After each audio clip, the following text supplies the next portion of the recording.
izinkan saya melakukan sedikit paparan, silakan. Berikut. Kami semua tahu bahwa untuk bisa melompat ke masa depan dan bukan hanya mengejar ketertinggalan kita perlu pendidikan yang adil, inklusif, dan holistik. Dan episode Merdeka Belajar ke-22 ini tujuannya adalah untuk membangun jembatan, memastikan bahwa pendidikan kita sebelum perguruan tinggi dan input kita masuk ke dalam perguruan tinggi itu menyambung dan terintegrasi. Berikut. Seperti yang kita tahu, sistem pendidikan kita tujuan utamanya adalah membangun profil pelajar Pancasila. 6 profil ini adalah tujuan besar kita dalam Merdeka Belajar dan tujuan besar transformasi pendidikan Indonesia. Berikut. Saat ini sudah ada berbagai macam transformasi yang mungkin para pemirsa di sini sudah mengetahui beberapa perubahan-perubahan besar yang sudah dilakukan di pendidikan dasar dan menengah dan juga di pendidikan tinggi. Contohnya di pendidikan dasar menengah kita sudah merubah mekanisme penerimaan peserta didik, kita sudah merubah asesmen nasional yang sekarang berbasis numerasi dan literasi dan survei karakter. Kita sudah menawarkan kurikulum merdeka yang alhamdulillah lebih dari 140.000 sekolah secara sukarela sudah mengadopsinya, dan rapor pendidikan yang memberikan detail dan data kepada masing-masing sekolah bagaimana hasil capaian mereka. Di pendidikan tinggi pun sudah banyak sekali perubahan transformatif seperti hak belajar di luar kampus, MBKM, transformasi KIP kuliah yang sekarang bisa mendorong impian dan cita-cita terbesar daripada adik-adik kita. Kita melibatkan praktisi dengan cara besar dalam pembelajaran, dalam program praktisi mengajar, dan juga mekanisme pendanaan PTN yang sekarang meningkat kualitasnya. Tetapi pada saat ini kita mengerjakan berbagai macam transformasi baik di pendidikan dasar dan menengah dan juga di pendidikan tinggi, tapi belum ada jembatannya. Berikut. Yang kita butuhkan sekarang adalah kebijakan yang akan menjembatani kebijakan-kebijakan Merdeka Belajar di pendidikan dasar menengah dan di perguruan tinggi. Dan jembatan ini adalah kebijakan seleksi masuk perguruan tinggi negeri untuk memastikan bahwa transformasi baik di pendidikan dasar menengah dan pendidikan tinggi itu terjadi terintegrasi ya, dan ada sinergi di antara semua perubahan yang kita lakukan. Berikut. Ya. Kita ingin transformasi seleksi masuk PTN ini semakin menyempurnakan mekanisme-mekanisme yang sebelumnya sudah ada. Ada beberapa prinsip dasar perubahan yang ingin kita dorong. Ya. Kami ingin bahwa pembelajaran yang terjadi di sekolah itu adalah pembelajaran yang menyeluruh, ya, menyeluruh dan mendalam. Kita ingin juga prinsip perubahan, dan ini harusnya sudah sangat jelas dengan arah kita dengan AM. Kita lebih fokus bukan kepada pemadatan materi, tetapi kita fokus kepada kemampuan penalaran. Itulah yang terpenting. Bukan berapa jumlah hafalan yang dikuasai oleh siswa-siswa kita, tapi kemampuan bernalar. Kita juga ingin bahwa perubahan ini lebih inklusif, bahwa mengeliminasi atau meminimalisir diskriminasi ya, antara yang punya tingkat sosioekonomi lebih tinggi dan yang mungkin masih punya kebutuhan dari sisi ekonomi. Harus lebih inklusif dan tidak diskriminatif. Kita juga ingin proses ini lebih transparan dan terakhir lebih terintegrasi dengan berbagai macam program dan cita-cita daripada mahasiswa kita. Seperti yang Bapak dan Ibu mengetahui, kita punya 3 jalur seleksi untuk perguruan tinggi. Yang pertama adalah seleksi nasional berdasarkan prestasi yang disebut SNMPTN. Kedua, kita punya seleksi nasional berdasarkan tes yang disebut SBMPTN. Dan yang ketiga adalah seleksi secara mandiri oleh masing-masing PTN. Jadi semua perguruan tinggi negeri kita ada 3 jalur tersebut. Nah, sekarang saya akan membahas perubahan yang akan kita implementasikan di setiap jalur seleksi.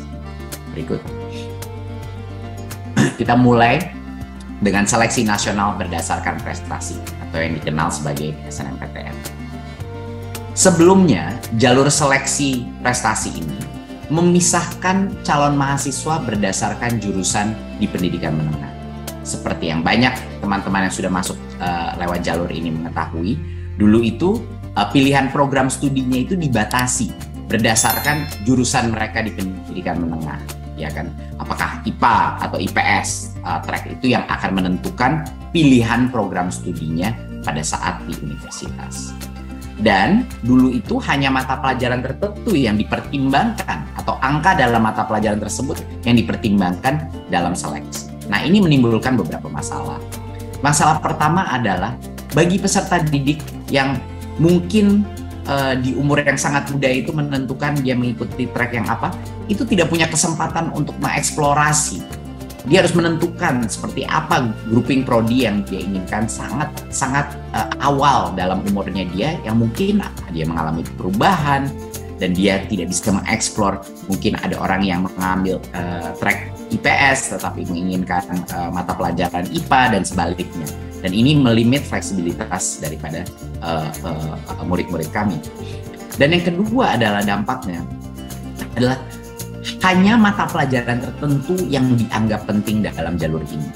Jadi banyak sekali murid-murid kita dan juga guru-guru kita malah tidak berfokus kepada mata pelajaran secara holistik, hanya kepada beberapa mata pelajaran yang berhubungan dengan prodi itu.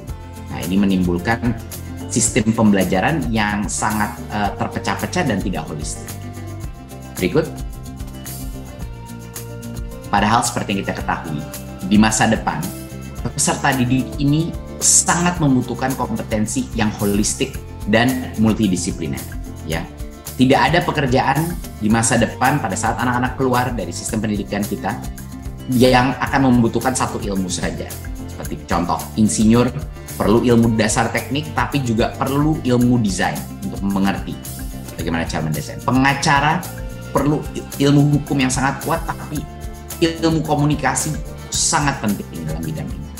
Sama di bidang film misalnya, di bidang seni atau film, di mana ilmu dasar perfilman itu sangat penting, tapi tanpa mengerti pemasaran, dia tidak akan bisa juga sukses dalam memasarkan produknya dan talentanya dia. Nah, proses seleksi PTN ini harus mendorong pembelajaran yang menyeluruh dan multidisiplin. Dan ini adalah kenapa kita melakukan perubahan. Berikut. Perubahan terbesar yang akan kita lakukan pada seleksi nasional prestasi adalah kita menambahkan suatu kriteria minimal 50% daripada kriteria. Itu adalah nilai rata-rata rapor secara keseluruhan daripada murid tersebut. Ya. Dan sisanya adalah komponen penggali minat dan bakat. Sisanya itu adalah nilai rapor dari 2 mata pelajaran pendukung untuk prodi tersebut, atau prestasi, dan atau portfolio untuk prodi seni dan olahraga. Nah, perubahan terbesar di sini adalah kita memastikan bahwa minimal 50% daripada bobot penilaian dalam jalur seleksi nasional berdasarkan prestasi ini adalah minimal 50% itu nilai rata-rata rapor secara keseluruhan. Dengan ini kita akan memastikan bahwa setiap murid masih mementingkan pembelajaran dia di tingkat jenjang sekolah menengah, ya, dan tidak mengabaikan atau menelantarkan mata pelajaran lainnya. Tetapi tetap PTN bisa menentukan komposisi persentase antara komponen 1 dan komponen 2. Ya. Jadinya asal minimal 50% itu nilai rata-rata, sisanya adalah terserah. Bisa nilai rata-rata ditinggikan oleh PTN, bisa juga seluruh 50%-nya lagi pilihan dari PTN dan prodi tersebut untuk menentukan apa komposisinya. 2 mata pelajaran pendukungnya berapa persen, prestasinya berapa persen, dan lain-lain. Ya. Dan penentuan ini bisa saja berbeda antara prodi di dalam PTN yang sama. Jadi kalau di dalam PTN yang sama, prodinya berbeda, mereka masing-masing prodi boleh menentukan komponen beratnya. Apakah dia mau 50% full kepada 2 mata pelajaran pendukung, atau mungkin dibagi 25% mata pelajaran pendukung atau 25% prestasi dalam suatu lomba atau suatu kriteria kompetisi, itu dipersilahkan kepada PTN. Tapi perubahan yang terbesar adalah kami memasang 50% daripada bobot itu adalah nilai rata-rata secara keseluruhan, seluruh mata pelajaran. Sehingga semua mata pelajaran masih ada bobotnya dan nilainya.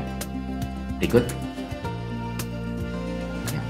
Dan apa yang akan terjadi kalau kita melakukan perubahan ini? Peserta didik akan terdorong untuk berprestasi di seluruh mata pelajaran. Dan guru-gurunya pasti akan juga bisa melihat bahwa ada motivasi bagi peserta didik untuk mendapatkan angka yang cukup baik di seluruh rapor murid tersebut. Dan peserta didik juga terdorong untuk mengeksplorasi minat dan bakatnya secara mendalam. Jadinya walaupun ada 50% bobot itu adalah nilai seluruh pembelajaran, masih sampai dengan 50% sisanya itu bisa berdasarkan fokus atau spesialitas daripada murid tersebut yang berhubungan dengan prodi yang sesuai dengan minat dan bakat. Jadinya di sini ada keseimbangan antara saya masih harus mendapatkan angka yang baik, rapor secara keseluruhan, tetapi yang harus lebih penting lagi adalah dan yang bobotnya sama besarnya dengan nilai rapor keseluruhan adalah area fokus saya atau spesialitas minat dan bakat saya. Berikut. Nah, untuk bisa sukses di jalur ini, peserta didik ini harus menyadari bahwa semua mata pelajaran itu masih penting. Ya.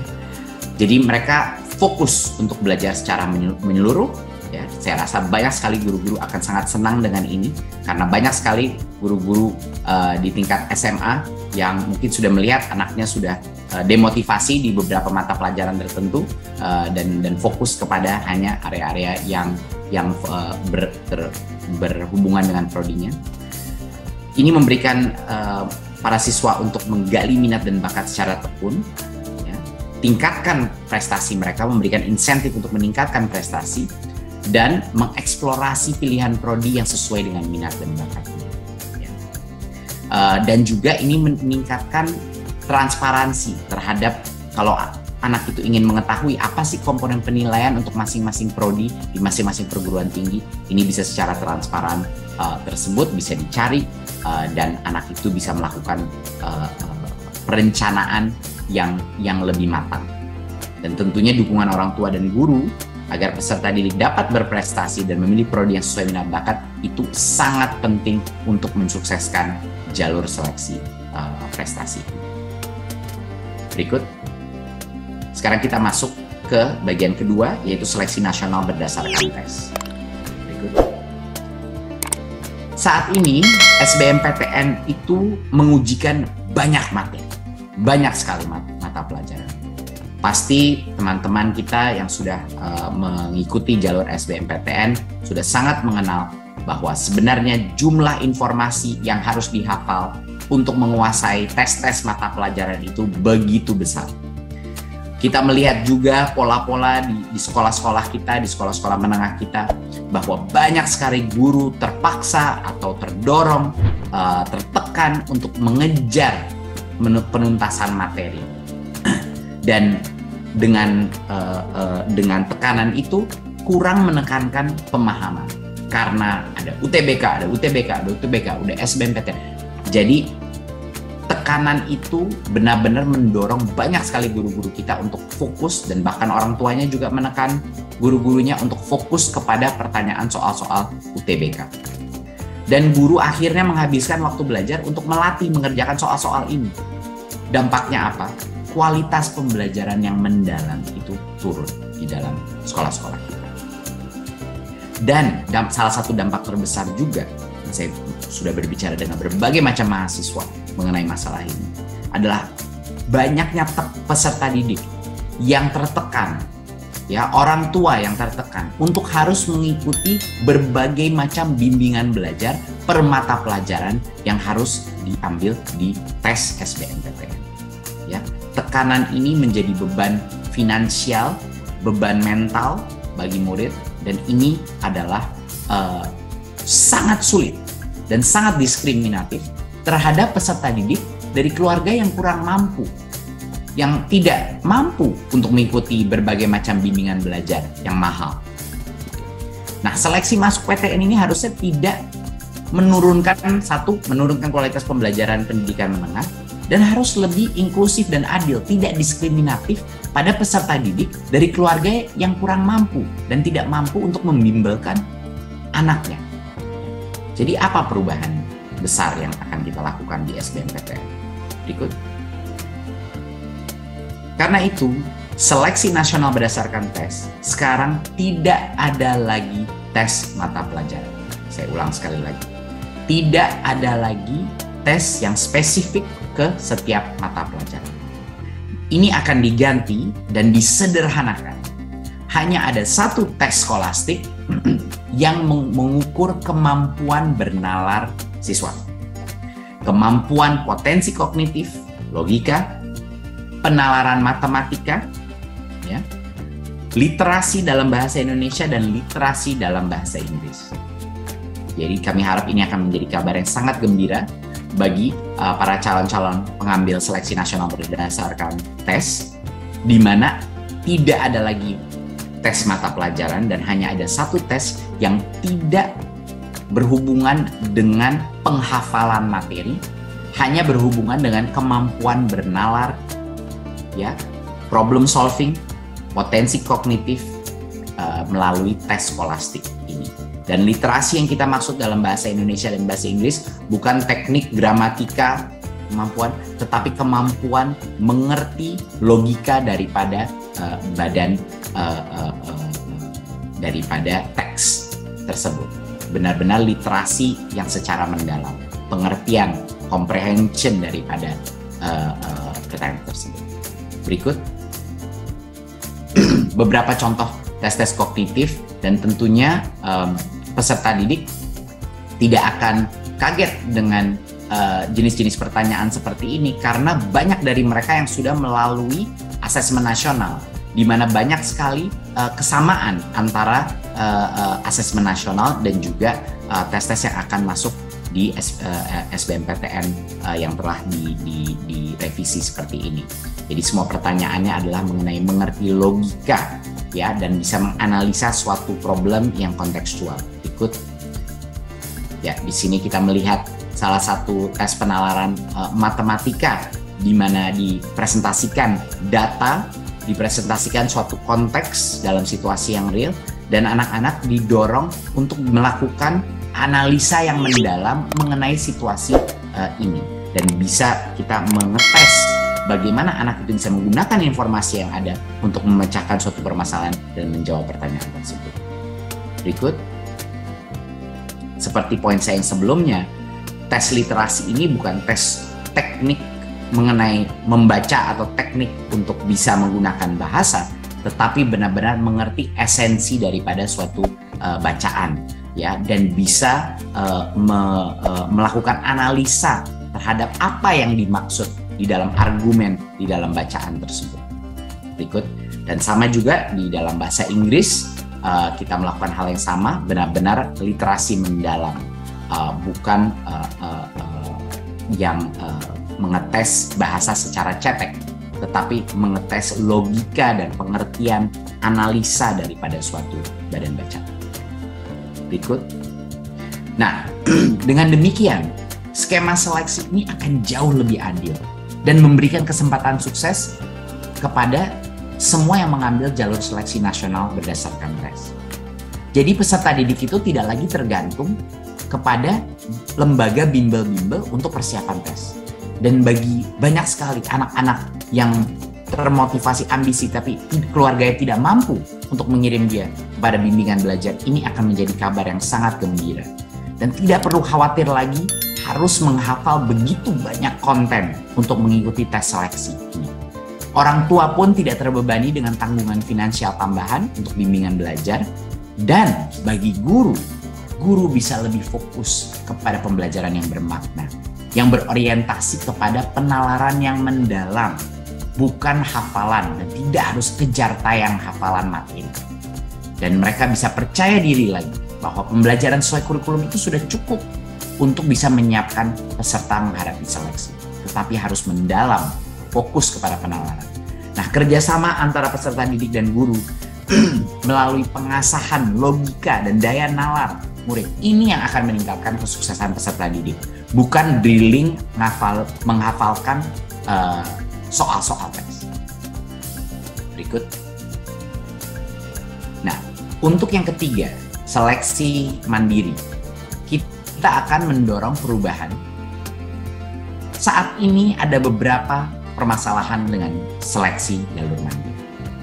Menurut kami, tingginya keragaman jenis mekanisme antara PTN kita itu besar sekali. Besar sekali, semuanya berbeda-beda. Dan akibatnya adalah tidak ada standarisasi yang mengatur transparansi dan akuntabilitas proses. Nah, apa ini dampaknya? Masyarakat banyak yang merasa dan punya persepsi bahwa jalur seleksi mandiri ini berpihak kepada mahasiswa yang punya kemampuan finansial tinggi. Banyak persepsi publik yang kadang-kadang skeptis dan tidak percaya tentang transparansi daripada proses jalur mandiri. Padahal PTN itu adalah instansi pemerintah yang harus memberikan pelayanan secara adil pada masyarakat. Jadi, kami merasa seleksi jalur mandiri ini perlu memiliki standar transparansi yang sama antara PTN. Berikut. Apa kebijakan kita? Pemerintah akan mengatur agar seleksi mandiri ini dilaksanakan dengan lebih transparan. Step pertama kita akan mewajibkan PTN untuk mengumumkan sebelum pelaksanaan seleksi mandiri 4 hal. 1 adalah jumlah mahasiswa yang akan diterima masing-masing program studi dan fakultas. Kedua adalah metode penilaian calon mahasiswanya juga harus diumumkan secara transparan. Tes secara mandiri atau kerjasama tes melalui konsorsium, memanfaatkan nilai dari hasil seleksi nasional, dan lain-lain.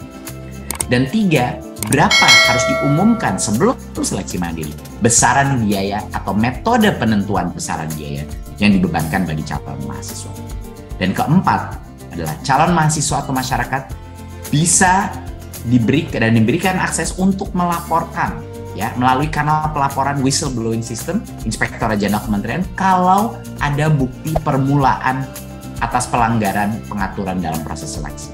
Jadi kalau ada apapun masih ada kanal untuk melakukan pelaporan, masih ada kanal di mana masyarakat bisa berpartisipasi untuk memonitor transparansi. Dan ini yang akan menguatkan filsafat penting kita dan akan kita sebut secara eksplisit dalam regulasi bahwa seleksi mandiri PTN harus berdasarkan seleksi akademis dan dilarang dikaitkan dengan tujuan komersial. Itu adalah garis besarnya adalah di situ. Berikut. Nah, sesudah pelaksanaan seleksi mandiri, PTN juga diwajibkan mengumumkan 1. Jumlah peserta seleksi yang lulus dan juga sisa kuota yang masih belum terisi. 2. Mengumumkan masa sanggah selama 5 hari kerja setelah pengumuman hasil seleksi. 3. Tata cara penyanggahan hasil seleksi harus diumumkan secara transparan. Dan yang keempat, sama juga seperti sebelum pelaksanaan seleksi. Setelah pelaksanaan seleksi juga mahasiswa dan masyarakat dapat melaporkan melalui kanal pelaporan whistleblowing sistem kita kalau ada bukti permulaan atas pelanggaran peraturan dalam proses seleksi ini. Jadi sekarang kita memberikan kemampuan untuk memonitor masing-masing PTN kembali kepada masyarakat. Kita mendorong PTN untuk mengumumkan aturan mainnya apa sebelum seleksi dan setelahnya. Dan masyarakat bisa melihat apakah proses yang dilalui setelah seleksi mandiri itu mengikuti apa yang dijanjikan dan diumumkan oleh masing-masing PTN. Sehingga kita punya sistem yang jauh lebih transparan dari sebelumnya. Berikut. Inilah masyarakat sekarang bisa berperan aktif dalam mengawasi proses seleksi secara mandiri PTN. Dan apabila memiliki bukti permulaan atas pelanggaran peraturan, bisa laporkan langsung di dalam laman website kita wbs.kemdikbud.go.id atau kemdikbud.lapor.go.id. Jadi kami mengajak masyarakat untuk tolong ikut terlibat dalam proses pengawasan ini sehingga seleksi mandiri ini bisa jauh lebih transparan dan akuntabel dan kepercayaan publik terhadap seleksi mandiri meningkat. Berikut. Sekian kira-kira perubahan besar yang akan dilakukan untuk transformasi seleksi PTN. Akan saya ringkas sekali lagi. Untuk seleksi nasional berdasarkan prestasi SNMPTN, kita menambahkan minimum kriteria bobot 50% kepada rata-rata nilai rapor seluruh mata pelajaran. Sehingga setiap pencapaian siswa, setiap mata pelajaran itu ada bobotnya dalam seleksi proses ini. Sisanya itu kita berikan kebebasan terbesar kepada Prodi dan PTN untuk menentukan bobotnya antara mata pelajaran yang spesifik ke Prodi itu prestasi atau ke portfolio.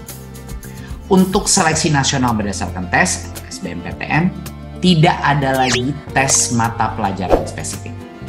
Hanya ada satu tes skolastik yang mengukur potensi kognitif, penalaran matematika, literasi dalam bahasa Indonesia dan bahasa Inggris. Dan ini akan menyederhanakan secara drastis tes seleksi ini dan meringankan beban kepada orang tua untuk harus membimbelkan anaknya di dalam setiap tes, menurunkan tekanan kepada guru untuk melakukan drilling tes UTBK yang selama ini terjadi dan fokus kepada penalaran dan fokus kepada kurikulum mereka yang mendalam. Dan untuk seleksi secara mandiri, kita akan meningkatkan transparansi dan akuntabilitas dan memberikan kesempatan untuk masyarakat untuk mengawasi proses pelaksanaan tersebut dengan memastikan bahwa PTN mengumumkan semua kriteria dan proses daripada seleksi jalur mandiri sebelum dan sesudah seleksi terjadi. Berikut. Terima kasih Bapak Ibu untuk waktunya.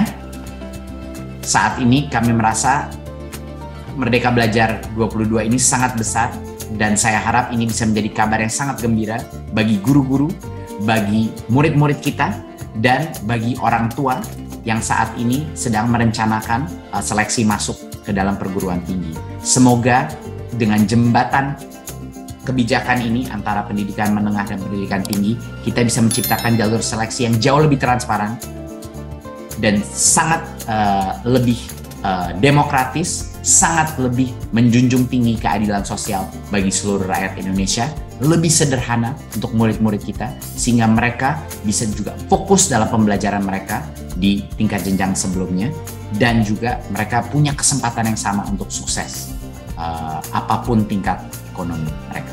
Terima kasih. Wassalamualaikum warahmatullahi wabarakatuh.